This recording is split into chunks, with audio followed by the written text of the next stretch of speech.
Is the Gospel Coalition good or cringe? That's the question that we're going to be talking about today. I'm joined, as per usual, with Stephen Wedgeworth, and we are in this Davenant discussion about TGC, the Gospel Coalition, and its sort of, I guess, history and impact. It's such a big deal, I think, in our world, and especially for a lot of younger guys that were coming up in the thousands and tens who are now in pastoral ministry. The young restless reform movement that kind of represented, that TGC represented, has such a huge, I don't know, impact in our DNA in terms of church leadership, book styles, conference styles, and so on. So we did talk about it in general, but maybe you could explain the question a little bit, like good or cringe. Why the word cringe? Because not good or bad or whatever. Well, yeah, the Gospel Coalition, it's a testament to, I think, its success that it becomes an object that gets referenced by lots of different groups. And the Gospel Coalition members, people that are a part of that organization, I think they probably think of themselves as more conservative or even traditional evangelical Protestants. But what you notice a lot online, especially from, within maybe the right wing of the PCA or the ACNA or reform groups, is they tend to talk about the Gospel Coalition as if it's liberal.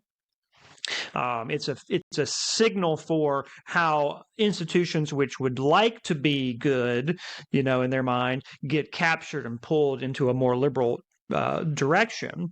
But the word cringe, I think, also gets to the fact that the Gospel Coalition has put out a lot of talking points, a lot of articles, a lot of promotional material that just didn't land right, and was not only disagreeable on a certain topic, but was downright embarrassing. There was just something about it that was off. It was goofy. It made you cringe. You read it, you go, oh, that line is just not going to work. That's going to backfire. It's going to blow up, and that's happened a few times with some of their internet controversies. Mm-hmm. And so, I mean, it's an interesting choice of word because it is funny how our discourse works. We don't necessarily, we should say good or bad or less good or better, but cringe is also, in our society, has almost become the bad.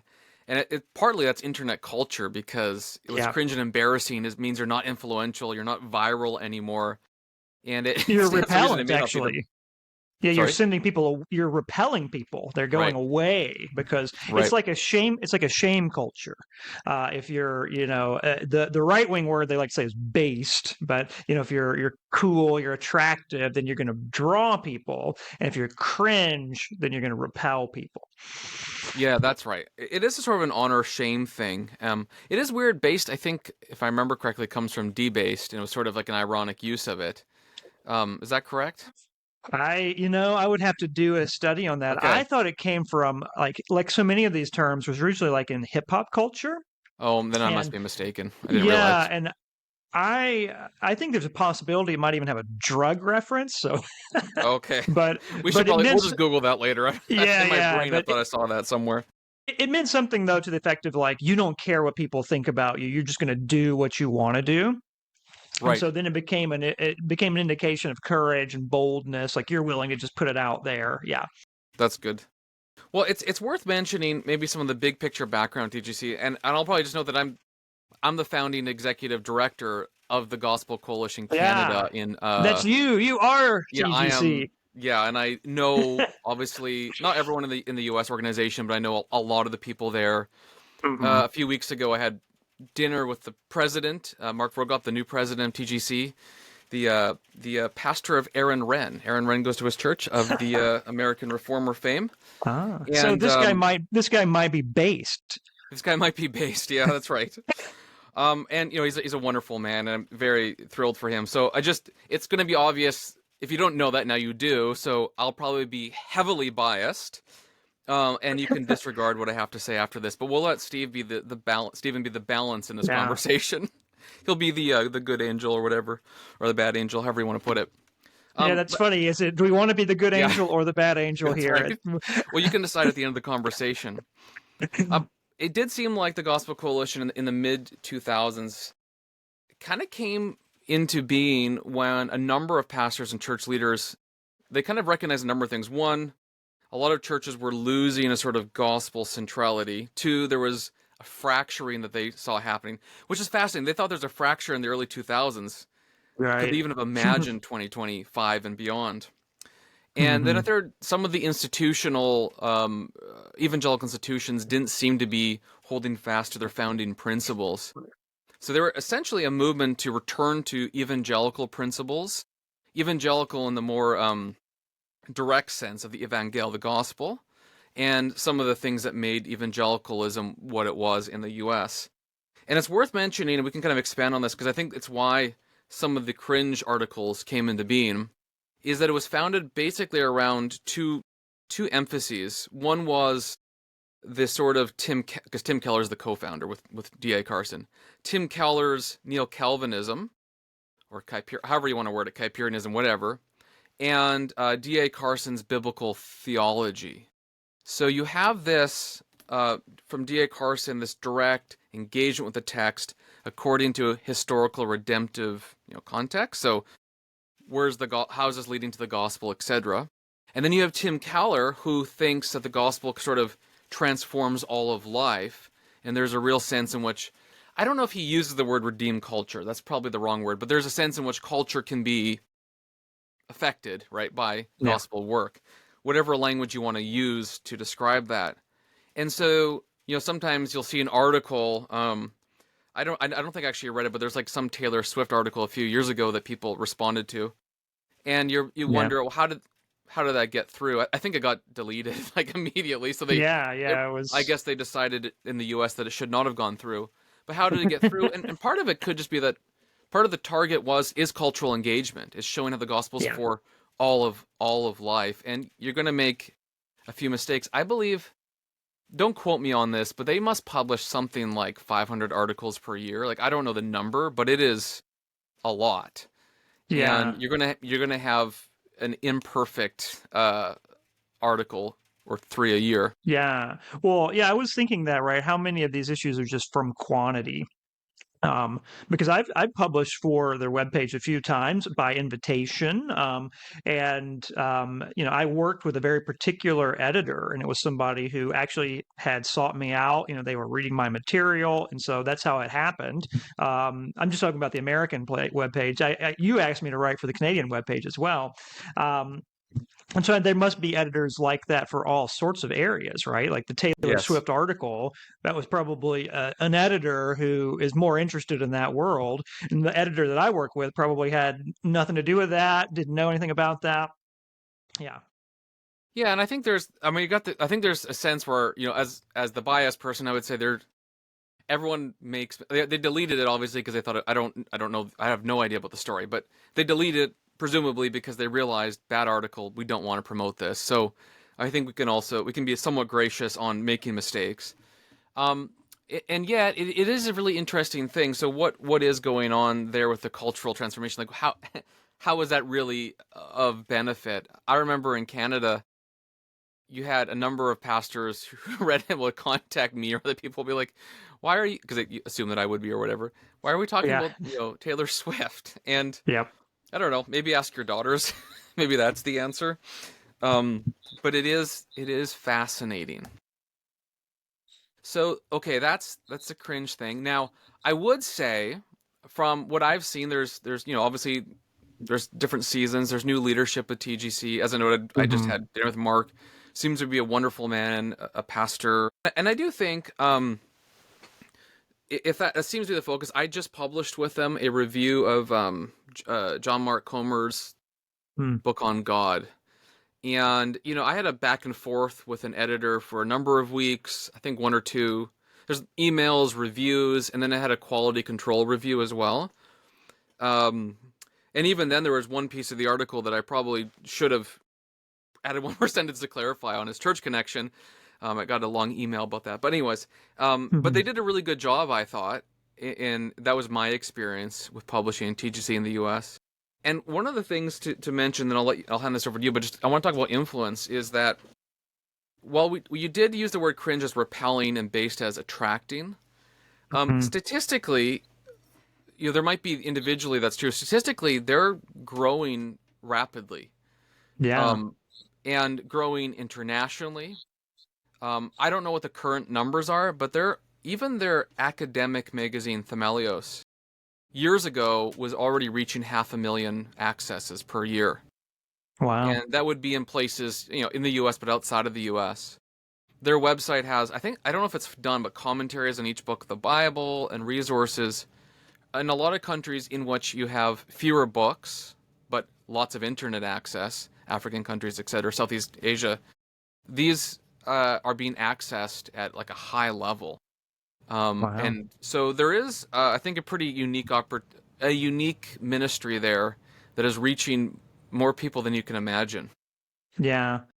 Yeah, one thought too, I mean, that's a really good point. Like what is TGC? What do they do? What's actually happening there?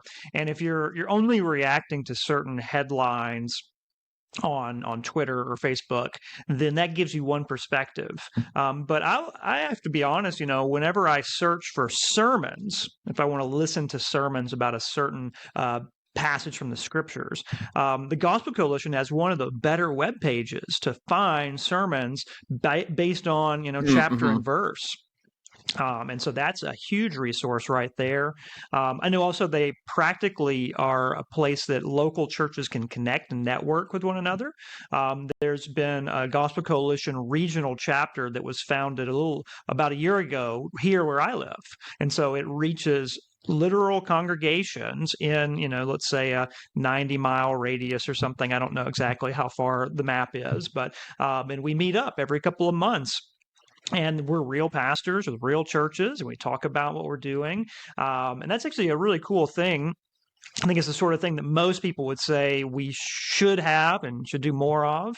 And it's not like it had to be Gospel Coalition, but Gospel Coalition was the group that put out organizing materials, gave a little incentive, and because of their name, and people knowing what generally they're affiliated with, that they were willing to come to that meeting. Mm-hmm. Well, and that's another piece of the puzzle that I've always really enjoyed the Gospel Coalition's doctrinal statement. Mm-hmm. Well, it's maybe not as robust as like Westminster Confession or something like that. It's pretty clear on. It would be very tough to be progressive and sign that, especially Right. because one of the things they added to the confessional statement is a I can't remember the exact wording, but it's on complementarianism, the Mm-hmm. complementarity of the sexes.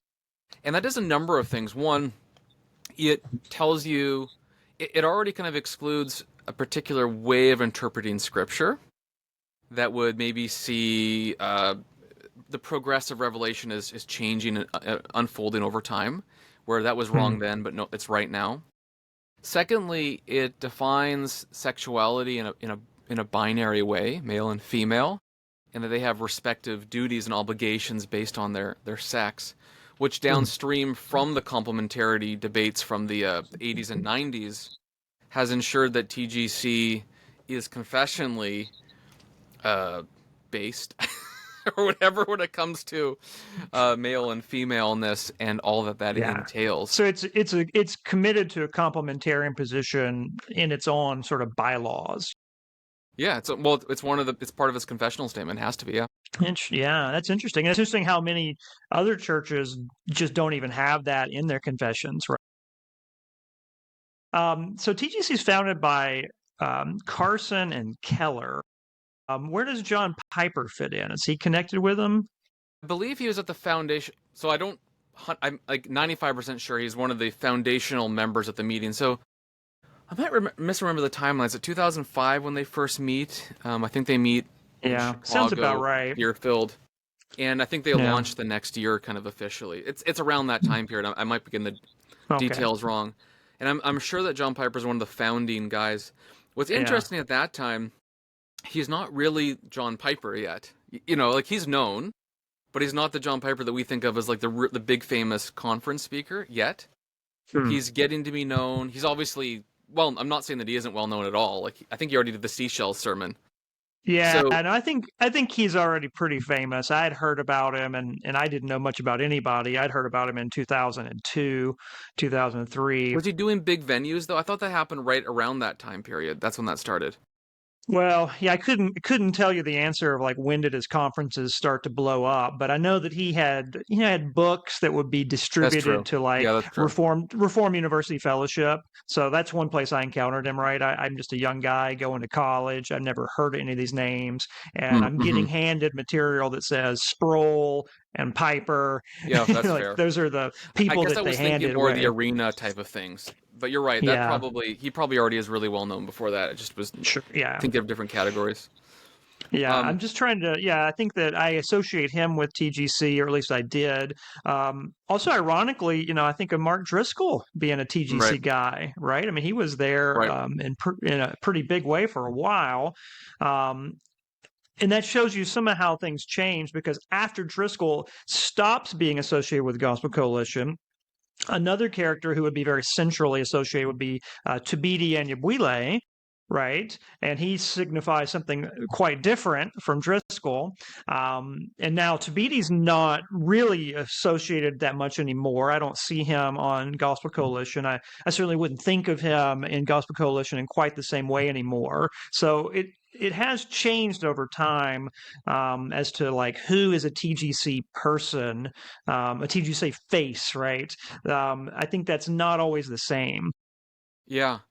I'd have to check. I think John Piper has spoken at like all of their national conferences. So I think that's why he's like an exemplar of like preaching in Yeah. terms of like gospel-centered preaching.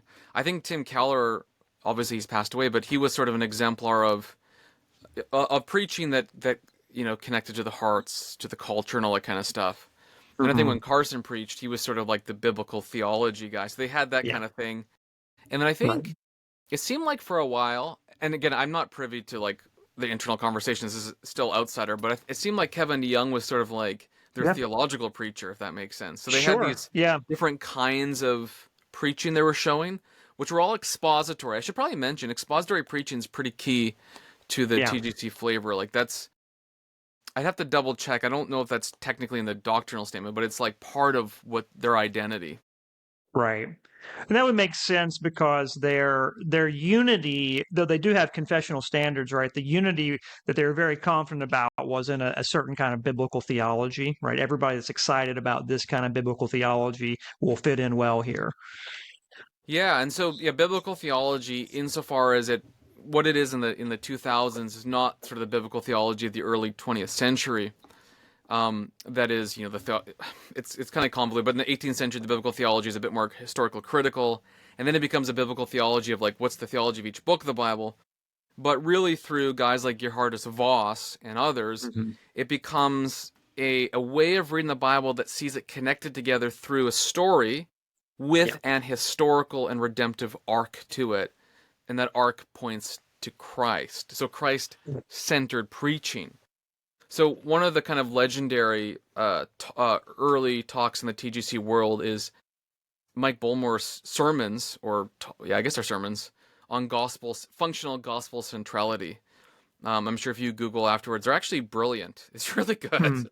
And because one of the critics, one of the things about gospel centrality is like the misunderstanding is that it means you can't talk about anything outside of the gospel. So like politics are out, movies or whatever. But functional gospel centrality is more like a spiral. So you can spiral out to all these different categories as long as they're grounded in the evangel, the gospel of Jesus Christ. They're connected to it. That's the center, and then you move out from that center. Yeah. Um, and I think that's just That's important to interesting. note. I haven't read that name you just mentioned. Haven't listened to that sermon. That would be interesting to follow up on because yeah, gospel centered. That would be an issue I think that's worth exploring more. It's definitely associated with Gospel Coalition. Absolutely, I think that's kind of the name, right? The Gospel Coalition. We're going to form alliances around the gospel. But at the same time, yeah, they're going to write about Taylor Swift and they're going to have these ventures into politics, talking about Martin Luther King or George Floyd, right? Which is another sharp point of division and controversy. And so some people have pointed that out as maybe a paradox or contradiction. Like, how are you gospel centered and chasing down all of these stories all the time? How does that go together? And I think one answer is, well, it just shouldn't. Then the answer is what you said. It kind of, there's a spiral here.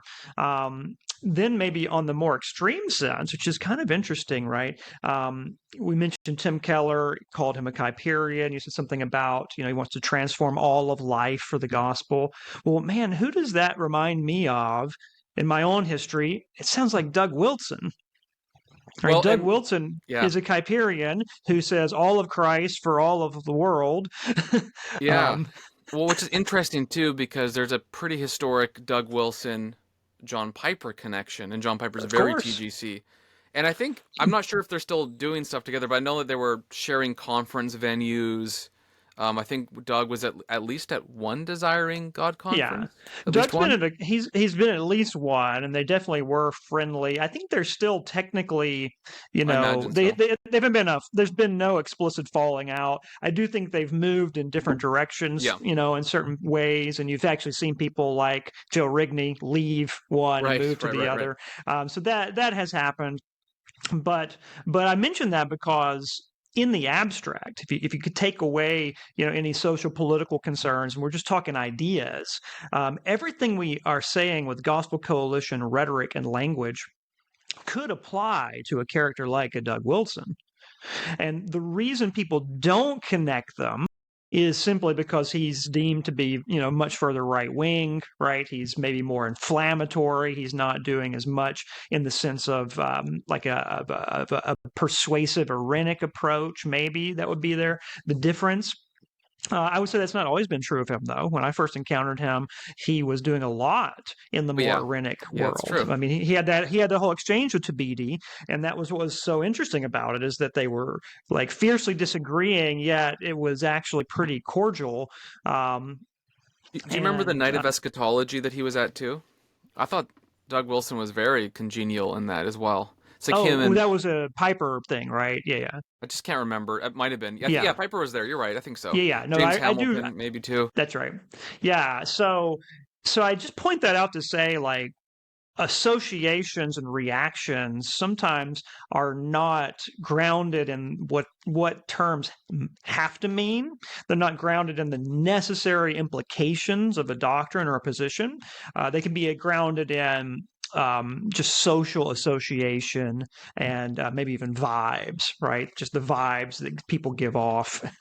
But yeah, I can see that gospel spiral applying to a character like a Doug Wilson every bit as much as a Tim Keller. Yeah, I think so. I wonder, and I don't know this, but I wonder if part of the distinction is that many TGC people are more revitalist in how they think about transformation. What's that word? What did you say? Revitalist. So they believe in revivalism. Revival with a Revival, yeah. yeah. Well, Revivalism. And yeah. so there's a bit of a different vibe and focus. Like I remember Martin Lloyd Jones saying, I can't remember the language he used, but he said the best way for political transformation is to preach the gospel. Yeah. And he's focusing Well, on like the kind of revived hearts type of thing. sure. I honestly, I think you'll hear Douglas Wilson say things very similar to that.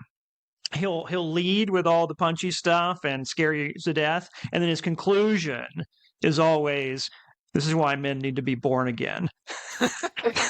Yeah, that's Like, probably true. seriously, go back and read a lot of his stuff, and you will have forgotten that. But that's a classic move that he does. Um, Do you think people who are really influenced by Doug Wilson keep that move in their repertoire? Because I feel like people who are very Doug Wilson-y, I don't often hear that phrase. yeah. So I don't know. I mean, similar kind of story, right? I didn't have any like official like, hey, I don't like you anymore. We're totally at odds. But I've also moved slightly in different directions. So I don't know. I don't read a lot of people influenced by Doug. I couldn't tell you what I'm observing in that sense. My guess is it's similar to a gospel coalition situation where you have three or four different varieties of interpreters and appreciators. That would be my guess, is that you'll have some who are like trekking very closely to the original model, then some who've gone in one direction, one going the other. A 2.0, Um, 3.0, or whatever. yeah, yeah. And I just, it's not to derail it off that, but it came to my mind is like, you know, these worlds that can be so different socially, and they can cause such different reactions in a place like Twitter. Mm. They don't have to actually represent the substance of the ideas, or the natural trajectories, necessary implications of certain hermeneutics. And you could imagine a world in which these people actually are all on the same stage promoting very, very similar ideas. That's an it's an interesting world like that. Now, I would like to say one thing that I found interesting though. So my background, so like my dad is a policeman, but he's also like a lay pastor. My brother, a lawyer, but also a priest. And I'm not sure if it's like he does canon law. I don't know if that means he has the actual title. I'm not sure how that works, but he's ordained So, to. yeah, I'm sure that he's considered a canon. That word canon can be applied to the law. It's supposed to be Okay, applied to the people. So I bet he's a right. canon in his diocese. Okay, yeah. I just don't know. So and then I have my brother, uncle, like ministry, and then I've been kind of connected with TGC type pastors. One thing that's always impressed me, and I see the contrast, is all the guys that I know involved who are pastors. I should just clarify, not just like someone who likes it. Have just been pretty like sober, gospel, Bible guys, and Mm-hmm. I'm increasingly realizing something about that sturdiness is really important for the church. Like they don't have to be brilliant. They might have the odd cringe take. They might, get too excited about one book here or there. But just like the sturdy godliness, like some of the stuff, and I know it's the internet, so how does that translate? But some of the stuff that I would see on X being said by Christian leaders in the circles that I've grown up in, everyone I know would just say that was just foolish. And there's something, Mm-hmm. and then just move on and not care. And there's just something about that. It's interesting. Now TGC at its heart is the Council of Pastors. Hmm. That's what it's supposed to be, as I understand it. And I think it is that. And I think you have different leadership transitions and all that. But that's my expectation, that it continues and reinforces that it is the pastors. And I Yeah. think there's longevity there when you have an institution led by pastors who everyone makes mistakes. Like that's not even up for the course. But Yeah. overall are Bible people, gospel people, and have sober morals.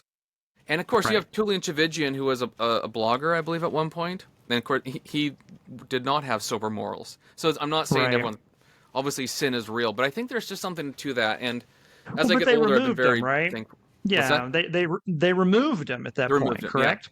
Well, Yeah. actually, I don't know. Probably. I just don't remember. I'm sure they Yeah. did.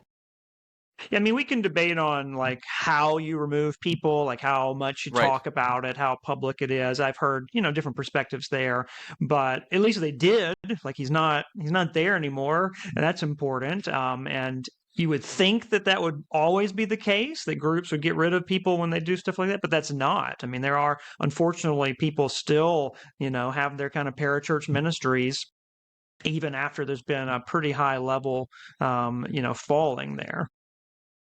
No, and that's right. So I don't know, all the exact details about those sorts of things, but there's just something there that I'm increasingly thankful for as I get older. I remember actually in college, I might have been 18 or 19, and I called my dad and I told him, I thanked him because I said, whenever I had some questions or problems, the first thing by instinct I did was, what does the Bible say? And I remember thanking him because it wasn't something that I did to myself, but I realized as I grew up, my entire life, from cradle till now, my dad would always model that. If there's a problem, if there's an issue, what does the Bible say? And pray. And like it was just really simple. It wasn't profound, but it became such I don't know, like an irreversible second nature. Hmm. And there's something about a lot of TGC guys are like that. They just come from Bible churches. They're Bible people. Right. They're kind of the salt of the earth. So there's, sometimes when I see people criticizing them, that I'm like, but some of the things you're doing are kind of objectively evil. So maybe just slow down a little bit and realize these are just like people who went to like Moody Yeah. Bible College and love Jesus and don't have all the intellectual background, don't have PhDs. And so there might be just a different, more gracious approach is all I'm trying to say. Yeah. Now, one thing about Gospel Coalition I think that's worth talking about is that some years ago, Carl Trueman coined that expression, Big Eva. Right. And people have run off with that term now, and they apply it left and right all over the place. So they don't always keep it to what he actually meant.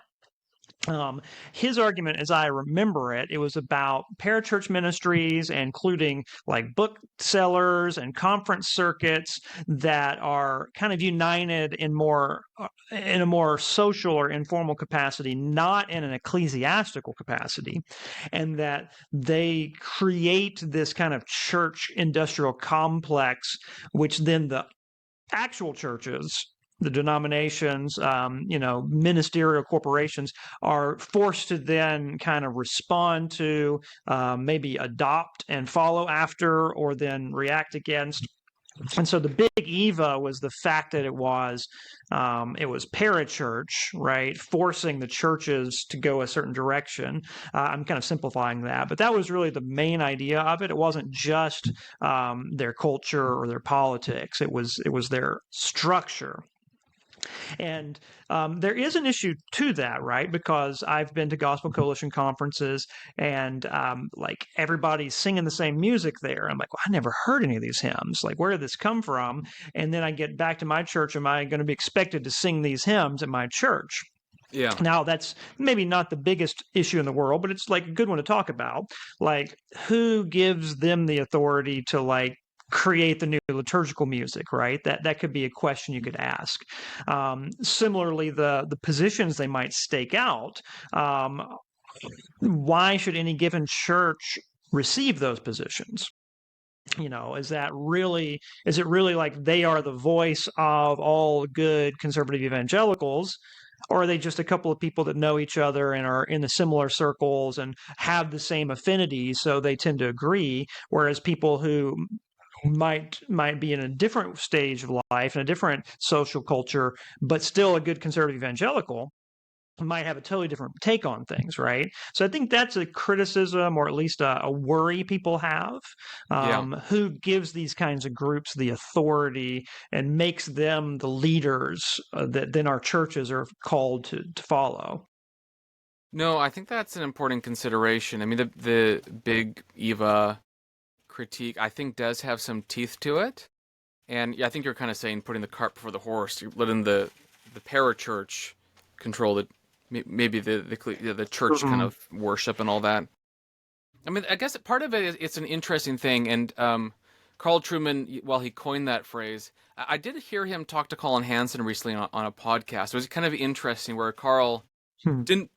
I didn't like say that the phrase is bad, but just kind of changed his criticism a little bit. It'd be interesting. I can't remember the wording, but it'd be Hmm. interesting if you Google that to listen to it. I do think there's a real and present danger. However, one of the things, at least in my context, which are more low church than yours, even, is there really isn't a lot of careful liturgical reflection, and there could be a way that TGC, as Big Eva to low church evangelicals, is sort of forced to fill a niche that isn't being filled. Um, and I would suggest that, 'cause I guess I'm playing the good angel and you're the bad angel, so good guy, bad guy. Is that I've seen them a lot of times try to encourage people to like do their own kind of catechol, do your own expository preaching. I mean, they created so the church that I'm a pastor at, we're going through the New City Catechism in our worship service for our kids. We have to kind of like reword it because it's not always humanly understandable for a 5-year-old. Um, but that was just a helpful resource, and you could use a different catechism. It's not the only one that you can use, You but could use other catechisms. you're allowed to. But there's an app on your phone that's simple, so all the parents can just do it with their kids at the dinner table super easily. Yeah. It's free, and so it's just like an okay resource. And yeah, so is that Big Eva imposing their own liturgical catechism? Well, actually, if you look at it, it's very traditional. It's from all the Reformed catechisms, so it's not really. Hmm. Um, but Yeah. their audience who buys this stuff doesn't do the Heidelberg Catechism typically. You know what I mean? Hmm. So I think it's Yeah. partly the audience is the Right. question to ask. Yeah, so that's kind of interesting because I would never want to use the New City Catechism, not because I hate it, not because I have a strong antipathy towards it. I actually not sure I've ever read it. But the reason I would never want to use it is because I would just rather give people the catechism Right. of our church, right? Correct. We have them, and I would actually prefer to give them the historic catechisms from the time of the Reformation. Yes, Anglicans have those as well. There's one in the prayer book called the Prayer Book Catechism. And then there are others too. And, so I would just much rather start with that. But I suppose the idea from the New City and the Gospel Coalition people will say, well, we're giving materials to those groups that don't have catechisms, right? Yeah, I'm not sure they worded it that way, but that's the effect. I think a lot of Baptistic or low church evangelicals, they've never even heard of a catechism. It's Yeah. a Roman Catholic thing. And so like the church I'm at, where I'm helping out at, is like very kind of low church Baptist. And so even to do a catechism, sort of like, oh, okay. So like we should learn about God and Christ and redemption. And so I think it's a way to introduce people who are not otherwise denominationally able to have their own kind of catechism. So I think Yeah. there is something there. At what point would the Gospel Coalition essentially be a denomination? Well, it's an interesting question. So a denomination, in my mind, does a number of things. It's an ordaining agency. It's usually a like retirement funding as well as is monitored by that. Sometimes healthcare is done by that, and there's also often a disciplinary role within. There's a sword poke. Yeah. Wow. And So so you just excluded all Congregationalists. well, it's very interesting. This would be a different podcast. It'd be an interesting question to ask how many Baptists are truly believe in the autonomy of the local church as a congregational one, because even in my denomination, it's a fellowship, and yet they have a group of pastors who are part of the ordaining process who give a thumbs up or a thumbs down, but that's the local church voting them in, right? Like the pastor in. After they pass the optional one that everyone has to do, it's a presbytery. It'll be like it's not.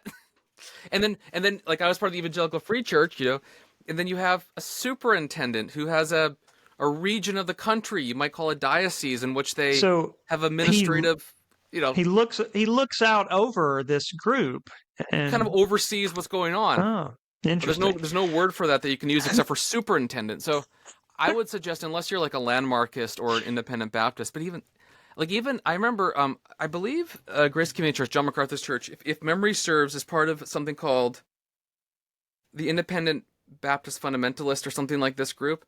I can't remember the name of it, but it's still some sort of fellow. I don't know. Someone can Google it. And at one point, he argued on some view from Hebrews on when the Son became the Son that was viewed as not orthodox. I remember this, or I remember reading about it. Yeah. And somehow even the independent Baptist fundamentalist thing that was a part of still kind of helped to keep him accountable. And you're like, how? Like, so, yeah, Google that for, it's loose in my memory. So I would just suggest that the impression, I don't think Baptists actually live by their principles the way that they should. They sound like they do when they say things like that. There very much is a presbytery, usually. Yeah. So Gospel Coalition wouldn't be a denomination because it doesn't do those things, right? It doesn't seem like it does. It can be a network, and it can be a think tank. It can even perhaps set the tone and maybe influence denominations, but it is not itself a denomination.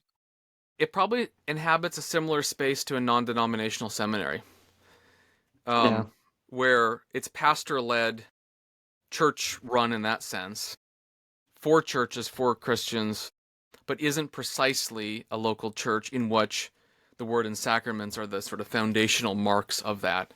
Yeah. When it does, again, speak to the success of the Gospel Coalition in that people would even be able to have this concern. All right, we're worried that this group is basically dictating the terms to us.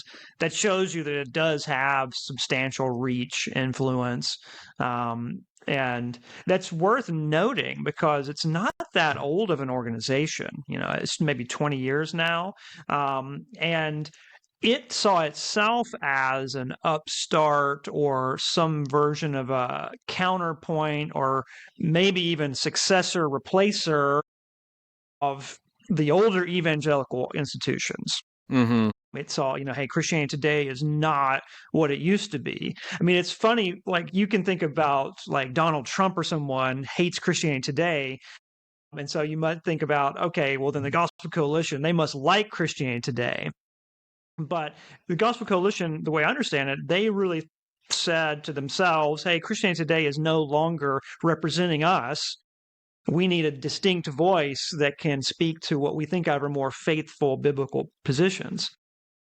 Yeah, I mean, I don't want to put any words in anyone's mouth, but the effect is essentially that. I mean, if you actually think about the content, like expository preaching at mega conferences, um, traditional sexual mores when it comes to complementarity, it's anti-abortion. It's Yeah. like when you go through the list of things, you're like, Inerrancy. wait a Yeah. second, like sometimes people call it woke, and I think when you do that, at least in my context, I'm a knuckle dragging caveman if I believe TGC things. Like Yeah. and I think even probably in your context, as I think about it too, there's probably similar things. So even when it Yeah, it comes to depends, right? complementarian, Like within my diocese, that would not be the case, but within the okay, province, the yeah, ACNA, it would be the case. Yeah, yeah. It's funny; these things don't always link up identically. And certainly, if I was in like the just the Notre Dame academic ecosystem, yeah, if you start talking about the things that the Gospel Coalition believes in, very quickly I would find myself exiled to the same table as the Catholic integralists. yeah. It really is funny. So part of it's your perspective. If you're building your brand about being more hard right than TGC is, then you're going to view it as progressive from you. But from, I would say, the general kind of evangelical population, TGC is still very like would be viewed as hyper conservative. Like if anyone outside of TGC circles know that I'm associated, they're like, oh, like you have this really strong view of like or sexuality or whatever it is. Like that's kind of their impression. Or Yeah, complementarianism is actually one of them. Like a male only episcopate. What are you, a caveman? yeah, And that's so right. it is really interesting. Now you mentioned I want to before we I know you got to run here in a sec, but before we jump, you did mention Carl Truman. So I just wanted to kind of point out this will be going. It's technically live. We're going to start announcing it more fully today. We're actually running a conference, and the two main speakers are Kevin DeYoung and Carl Truman, Look and at it's in that. Charlotte, North Big, Carolina. big Eva and medium Eva. Big and medium Eva, and it's on the question of Christian freedom. Part of the conviction there is um, not. I'm going to stop sharing here for 1 second. Big picture, Christian freedom is like such a huge issue today. So you have individualistic freedom, which Carl will talk about, the freedom of the Christian from the Reformation perspective, which Carl will talk about as well. And then what does it mean to have freedom between freedom and license, which Kevin will talk about. And I think that's like an important thing. That one of the things that the Daven Institute does, I think, it's actually probably small Eva. I'm not really sure how to categorize it, but Oh, it's sort of Davenant? Yeah, unsatisfied with simplistic answers to the complex realities of real history. So yeah. this conference is trying to show by the speakers that we have, and also we're going to invite people to submit papers. We're going to have a meal together, hear critiques from one another, have some sort of like real live wisdom producing theological conversations Hmm. as well during it. That we're committed to doing deep dives into Christian theology and wisdom for the life of the church today. So if you're Yeah, listening to this, do come to interesting. that conference. I think it'll be fun. Yeah, so I don't I'm learning about this conference in real time, so Sorry. I'm like the rest of the audience. I have lots of thoughts. Please, someone ask about how the Presbyterians went from establishmentarian to strict opponents of that in less than a century. I want to know Someone the will probably answer do to a that paper on question. that. We're gonna do a bunch of like theology papers on Saturday morning as well. That's Yeah, Friday night, Saturday. So come yeah, on down, enjoy some Christian freedom in the land of the yeah, free. yeah. And who that? It was hosted by a Presbyterian church. Who's the Yeah, let me just host? double check the. I'll reshare it. The name of my brain is just at the 1 second not remembering the name of it. I believe it's an OPC church, Resurrection Pres. Yeah, No, Resurrection. who? Interesting. Rice is the pastor.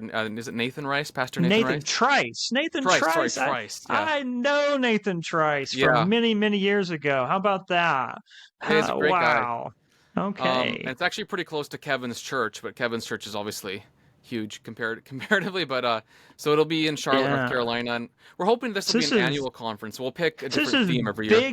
Big Eva at an OPC church. We're Wow. bringing Just Big Eva. So the man. the founding executive director of TGC Canada is bringing Big Eva through the back door into the OPC. So, and Carl I is the one got you. activating it. So Wow. That's amazing. See how things can happen.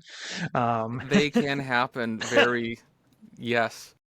So all right. anyhow, if you're listening, you should come to that, and also Stephen, you should come to that, and I think it'll be a lot of fun. We're gonna try to do it every year, roughly around the same time. We'll see how it goes. It's our first time doing it, so we'll see how it kind of goes.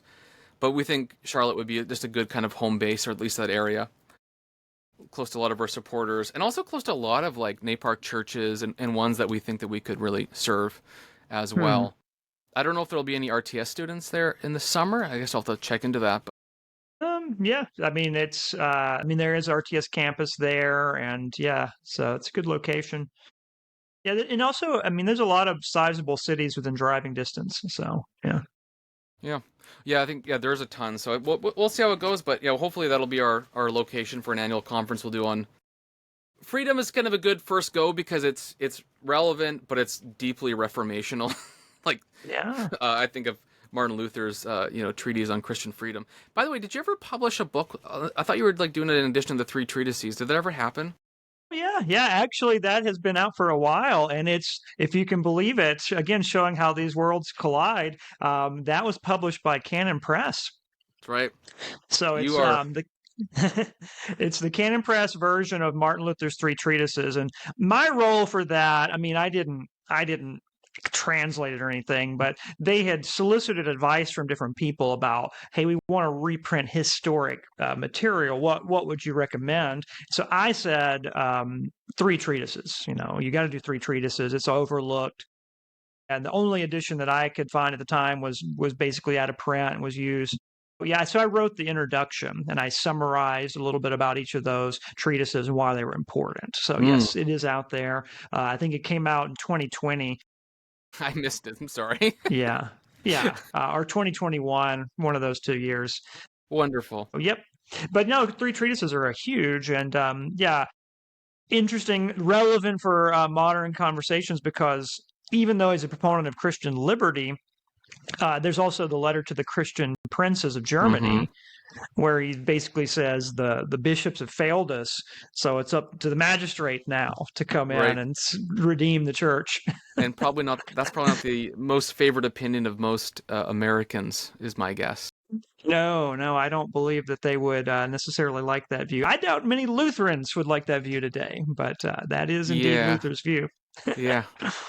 Well, okay. I think we got as far as we are going to get today. Do you have any final words on TGC being cringe or good?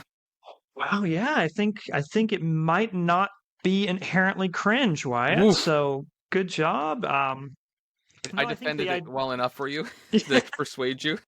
Yeah, no, I think the idea to just keep in perspective, like what actually is this group? It's quite large. It does lots of different things, and a lot of people you might not think of, they might actually be associated with it or have been associated with it.